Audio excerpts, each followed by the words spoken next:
Good morning, guys. Ayan. So, yung dati kong account is, kung tutuusin, blinak ko na lahat-lahat nandun. Nasa 3,000 mahigit yung friend list. So, blinak ko na rin yon dahil kung hindi ko ginawa yon, meron palang account na fake account doon na sumasalisi. Original account ko yon pero nandun yung isang peking taong umaaligid na iba ang pangalan, iba na rin yung image. So, ayun, naniniktik sa akin. Buti na lang ginawa ko yun na isa-isa lahat-lahat blinak ko, 3,000 mahigit yung friend list ko doon. So, ayan, nako! Eh di, no choice naman ako guys. Gusto ko na talagang magbagong buhay this 2025. So, kung traitor ka, wala na akong pakialam sa'yo. Back out na ako sa mga ganyang ugali, ha? Bahala na kayo sa buhay nyo. And then yung sa side naman ng aking husband, well, alam mo naman na naniniktik lang din. So, para private na rin, wala na silang masabi sa akin. Hanap-hanap na lang kayo ng butas. Siyempre, no? Ayan, kasalanan nyo din. Kaya hindi na rin makauwi dyan yung asawa ko. Sinasabi ko na para alam nyo, aware kayo. Hindi naman ako yung ako, nasaktan ako, oo. Pero ang mas nasaktan dyan yung husband ko. Kasi alam nyo ako ang pinakasalan. Alam nyo ako ang minahal. At mahal ko din siya. So, wala na rin kayong magagawa, di ba? At alam na namin yung kung sinong puno lahat ng kasiraan.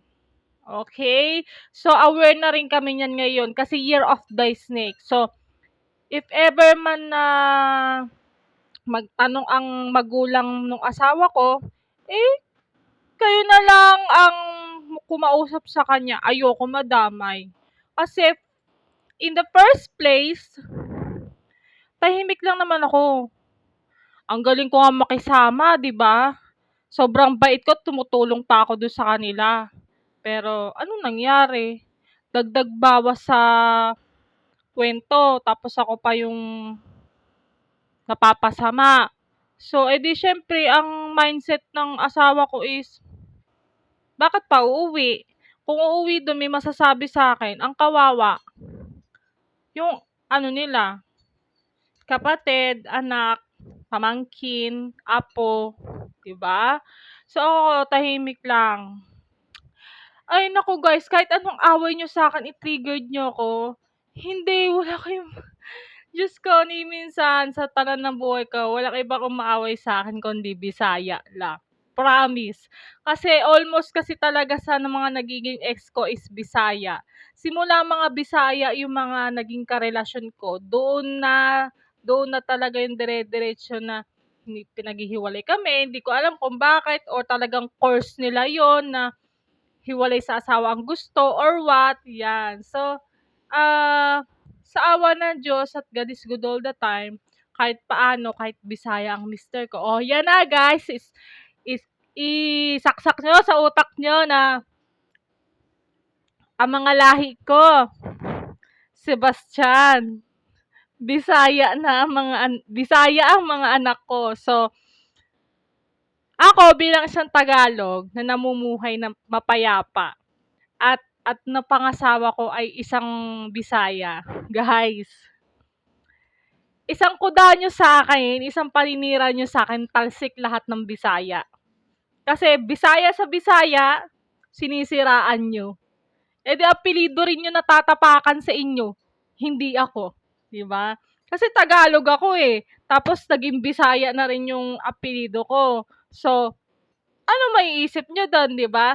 Kada kuda nyo sa akin, kada paninira nyo sa akin, lahat ng angkan ng Bisaya, kung sino mang Bisaya sa lahat ng mundo, tapak na tapak.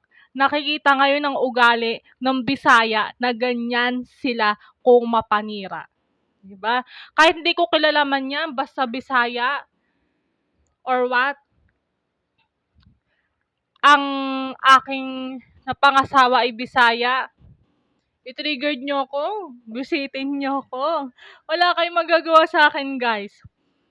Tarak na tarak na. sa buhay ko na isa na rin akong Bisaya dahil ang napangasawa ko ay Bisaya. Wala na kayong magagawa do'n. Kaya kada kuda niyo sa'kin, kada paninira niyo sa'kin, tinatapakan niyo na rin ang pagkatao niyong mga Bisaya. Tandaan niyo 'yan, ha? Kasi kung actually alam niyo 'yan sa sarili niyo na wala akong ginawa, kundi puro kabutihan lang. Ano yung pinakita ko sa inyo? Nakikinig lang ako sa kwento nyo. Nakikinig lang ako sa mga sinasabi nyo. Pero pagtalikod ko, ang dami ko na nasasagap na balita. See? Di ba? Di ba? Ano na naman ibang gagawa niya kundi Bisaya, di ba? Yung Bisaya na yon, ang galing nila mag-impluwensya din ng ibang province, di ba? So, wala naman din po akong pakialam doon, guys, kung magaling kayo makipag-impluwensya na sa ibang tao. Dahil ako, bilang isang tao lang din, well, magaling ako makisama.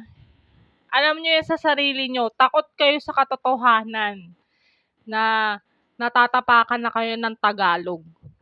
'Di ba? O, see? Sinasabi ko lang yung totoo kasi yun talaga yung kapansin-pansin ko kasi karamihan talaga sa ex ko ay Bisaya. Encountered ko yan sa buong angkan nila, pamilya nila, kung bakit kami naghihiwalay. So, ilan lang siguro, napakaunti lang nung ex ko na Pampanggenyo lang, Ilocano, taga-Morong, mga ganun lang, kasimpleng ano lang na slight lang yung mga iba, mga unti lang talaga yung hindi masyadong Bisaya, pero karamihan doon mga ex ko is Bisaya, kaya yung encountered ko at experience sa kanila is talagang malala. 'Di ba? So, alam nyo na, once na tinapakan nyo ko, kayo mga Bisaya, tapak na tapak din ang pagkatao nyo, tandaan nyo yan, ha?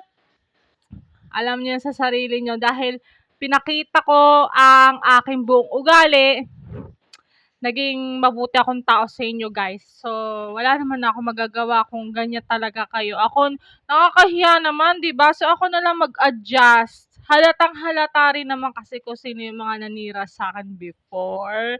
So, ngayon, move on na ako. Magaan ang aking pakiramdam dahil nalaman na namin lahat.